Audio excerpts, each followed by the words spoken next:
Padang mahsyar terhampar luas, panas garang, tidak ada tempat duduk. Hamparan padang mahsyar waktu itu putih, kata Rasulullah, pasir yang putih, lurus, datar, luasnya tidak seperti tidak ada ujung dan tidak ada tepi. Manusia bingung nak buat apa. Lalu dalam waktu yang tidak jelas, bukan sehari dua Pak, dipanggang oleh terik matahari, bukan sehari dua, bukan semalam dua malam karena tidak ada malam, bukan sebulan dua bulan, bukan setahun dua tahun, puluhan tahun, bahkan ratusan tahun sampai ribuan tahun di padang mahsyar, nggak jelas mau buat apa. Akhirnya manusia panik, seluruh jin dan setan panik.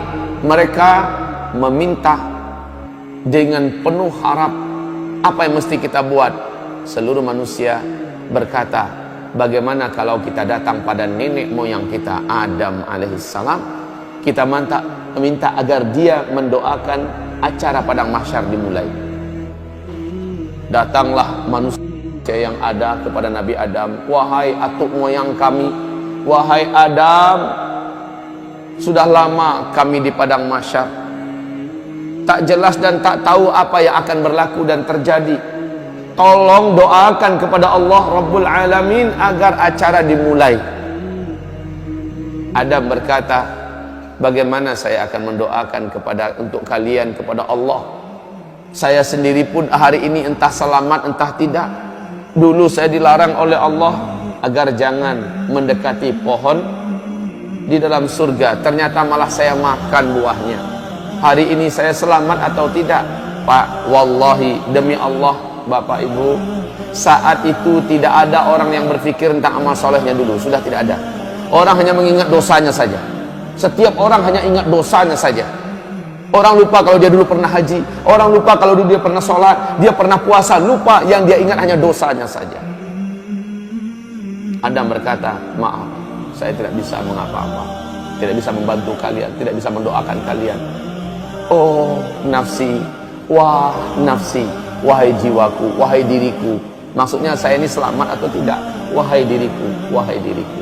Pergilah kalian kepada Ibrahim, dia adalah Khalilullah, dia adalah teman Allah, mintakan agar dia yang berdoa kepada Allah. Semoga acara di padang mahsyar dimulai. Manusia pun berbondong-bondong meninggalkan Adam menuju mencari Ibrahim. Saat berjumpa dengan Ibrahim, mereka memohon dengan permohonan yang sama. Sama jawaban Ibrahim, dulu di dunia saya telah berdusta sebanyak 3 kali. Hari ini saya tak tahu lidah yang telah berdusta ini ketika berdoa Allah dengarkan atau tidak. Jangan-jangan saya pun tidak selamat. Minta maaf, saya tidak bisa membantu kalian apa-apa. Saya tidak bisa. Dia berdusta 3 kali. Pada Rasulullah mengatakan dusta Ibrahim waktu di dunia dulu hak, dusta yang benar. Tetapi Ibrahim menyulitkan, menganggap itu sulit buat dirinya nanti pada hari kiamat. Bagaimana dengan kita yang betul-betul berdusta di atas kebatilan? Sementara Ibrahim berdusta di atas kebenaran, dia rusuh dan gelisah tentang dirinya. Pergilah kalian kepada Musa, dia adalah kalimullah, minta kepadanya. Dialah teman bicara Allah dulu di dunia, agar dia yang berdoa kepada Allah, acara ini segera dimulai. Ketika manusia mulai meninggalkan Ibrahim, kata Rasulullah, Ibrahim berkata, wah nafsi, oh diriku, oh diriku. Manusia sampai berjumpa akhirnya dengan Musa setelah pencarian yang lama.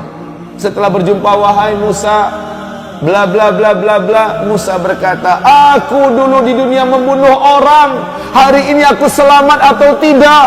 Minta maaf, saya tidak bisa membantu kalian, berdoa kepada Allah untuk kalian. Hari ini saya entah selamat entah tidak. Pergilah kalian kepada Isa, dia adalah Ruhullah, orang yang tidak pernah buat salah, orang yang tidak pernah buat dosa. Isa, pergilah kalian kepadanya. Maka manusia pun mencari di mana Isa. Seluruh manusia menyebar mencari di mana Isa. Saat Isa ditemukan, mereka langsung memohon. Lagi-lagi jawaban Isa adalah minta maaf. Bukan wewenang saya pada hari ini untuk menolong kalian agar acara padang mahsyar dimulai. Lalu kaum muslimin, pergilah kalian kepada Habibullah, kekasih Allah, Sayyidul Anbiya wal Mursalin, Muhammad sallallahu alaihi wasallam. Minta kepadanya agar dia berdoa kepada Allah supaya acara dimulai. Manusia pun datang berbondong-bondong ketemu dengan Nabi Muhammad. Mereka memohon. Apa kata Nabi Muhammad? Saya orangnya pada hari ini diberi wewenang untuk menolong kalian. Maka kata Rasulullah, saya pun sujud dengan sujud yang lama, sujud yang dalam dan panjang. Akhirnya Allah berkata, hai Muhammad, angkatlah kepalamu, utarakan apa yang engkau mau, permintaanmu pasti dikabulkan. Nabi Muhammad pun mengangkat kepala dan berdoa, ya Allah, telah lama kami di padang mahsyar. Sesungguhnya hamba-hambamu ini sudah patut dan pantas untuk mulai diurus. Ya Rabb, mulailah acara padang mahsyar. Allah pun mengabulkan berkat doa Nabi Muhammad. Acara padang mahsyar dimulai. Bagaimana tandanya? Awan datang, lalu awan itu bersibak. Malaikat turun bersaf-saf dari langit. Waja'al malaku wal malaku, dan para malaikat datang saffa, dalam keadaan bersaf-saf. Seluruh malaikat diam, mulut mereka terkunci. Sementara mereka bagaikan raksasa-raksasa yang sangat perkasa di hadapan jin dan manusia yang ada di hamparan padang mahsyar. Malaikat berbaris-baris bala tentara Allah yang perkasa-perkasa, diam seperti ketakutan, pucat tegang. Malaikat saja tegang, Pak. Ketika acara dimulai, la haula wala quwata illa billah, seluruh manusia mulai tertunduk ketakutan, khususnya orang kafir. Ternyata apa yang dijanjikan Allah dulu ternyata benar. Akhirat ada, ternyata benar, padang mahsyar ada, dan ini acara akan dimulai. Kaum muslimin yang kami muliakan, berbagai macam keadaan manusia di pemandangan padang mahsyar. Kalaulah kita ada waktu, inginnya saya bercerita tentang dahsyatnya padang mahsyar, tapi waktu kita bukan untuk membahas itu sekarang. Rasulullah bersabda, akhirnya yang akan masuk neraka sudah diputuskan siapa-siapa orangnya. Mereka pun digiring dengan paksa oleh para malaikat-malaikat yang perkasa. Beberapa di antara mereka mencoba melarikan diri. Di mata malaikat yang mencoba melarikan itu ibarat kutu-kutu kecil. Kemana mau lari? Disentil kembali. Ada yang diambil, ditendang. Kaum muslimin yang kami muliakan, akhirnya mereka diseret, lalu dibawa dan dilemparkan ke dalam neraka. Sementara orang-orang beriman dan orang munafik mengalami hisab. Setelah proses hisab, dinampakkan amalan mereka, ditanya. Setelah itu mereka ditimbang amalannya. Setelah itu mereka digiring untuk menuju ke suatu daerah yang maha gelap. Daerah tersebut diawali oleh pintu yang maha besar, bab. Di dalam surah Al-Hadid Allah ceritakan pintu itu di bagian luarnya terang, di bagian dalamnya gelap. Manusia disuruh masuk. Ketika mereka masuk, gelap gulita. Khusus orang yang beriman langsung bercahaya tubuhnya. Ada yang cahaya satu orang sebesar gunung besar cahayanya. Langsung terang benderang. Padahal dia satu orang. Ada yang satu orang hanya sebesar bukit cahayanya. Ada yang satu orang sebesar onta cahayanya.